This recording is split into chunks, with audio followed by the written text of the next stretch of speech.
সংরক্ষণের অভাবে বিলীনের পথে জামালপুরের বধ্যভূমিগুলো।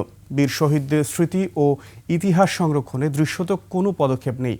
বধ্যভূমিগুলো সংরক্ষণে ব্যবস্থা নেওয়ার দাবি জানিয়েছেন শহীদ পরিবার ও মুক্তিযোদ্ধারা। জামালপুর প্রতিনিধি রাজু আহমেদ ফুয়াদের তথ্য ছবিতে ডেস্ক রিপোর্ট। জামালপুরে মুক্তিযুদ্ধ পরবর্তী সময়ে বেশ কয়েকটি বধ্যভূমি চিহ্নিত হলেও সংরক্ষণের অভাবে নিশ্চিহ্ন হতে চলেছে। শহরের ব্রহ্মপুত্র নদের তীরে মহাশ্মশানঘাট বধ্যভূমি, যেখানে 10,000-এর বেশি স্বাধীনতাকামী মানুষকে নির্মমভাবে হত্যা করেছিল পাকিস্তানি হানাদার বাহিনী। কালের সাক্ষী হয়ে দাঁড়িয়ে 71-এর টর্চার সেল নামে পরিচিত Ashek Mahmud degree college hostel. Pakistani ও আলবদর বাহিনী সেখানে তাদের ক্যাম্প বানিয়ে মুক্তিযোদ্ধা ও তাদের পরিবারের সদস্যদের ধরে এনে নির্যাতন চালাতো। এছাড়া হত্যার পর হানাদার বাহিনী মৃতদেহগুলো এনে ফেলত ফৌতি গোরস্থানে।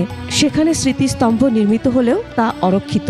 পিটিআই ও দয়াময়ী সহ অন্যান্য উপজেলার সব বধ্যভূমির চিত্রও একই। এজন্য সরকারিভাবে সংরক্ষণের দাবি স্থানীয় মুক্তিযোদ্ধা ও শহীদ পরিবারের। আশেক মাহমুদ কলেজের ডিগ্রি হোস্টেল আছে, হোস্টেলে ওখানে জবাই করতো। রাস্তাঘাটে যাকে পেয়েছে তাকেই গুলি করেছে। এই জায়গাটা ক্যাম্প ছিল, এখানে খুব নির্যাতন করা হয়েছে। আমিও সেই মুক্তিযুদ্ধের এই আহত হয়ে আমি আজও ঘুরে বেড়াচ্ছি। যে স্মৃতিসৌধগুলি আছে সেগুলি সংরক্ষিত থাকা উচিত। মুক্তিযুদ্ধের 11 নম্বর সেক্টর জামালপুরের ধানোয়া কামালপুর দেশের সবচেয়ে বড় যে যুদ্ধক্ষেত্র, সেটি হচ্ছে ধানোয়া কামালপুর। জামালপুর বিজয়ের মধ্যে দিয়েই কিন্তু ঢাকা বিজয়ের পথ সুগম হয়েছিল। কালার এক্সপার্ট, জর্জ স্যাপ এবং মাইল্ড অন হ্যান্ডস টেকনোলজি সমৃদ্ধ অরিক্স ক্রিস্টাল ওয়াশ আপনার লন্ড্রি এক্সপার্ট। মুক্তিযুদ্ধের স্মৃতিচিহ্নগুলো সংরক্ষণে উদ্যোগ নেওয়া হয়েছে বলে জানিয়েছেন জেলা প্রশাসন।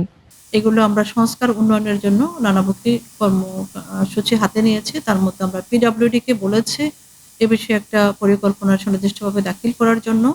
তাছাড়া পৌরসভার পক্ষ থেকে বিভিন্ন কার্যক্রম ইতিমধ্যে নির্দেশনা দেওয়া হয়েছে।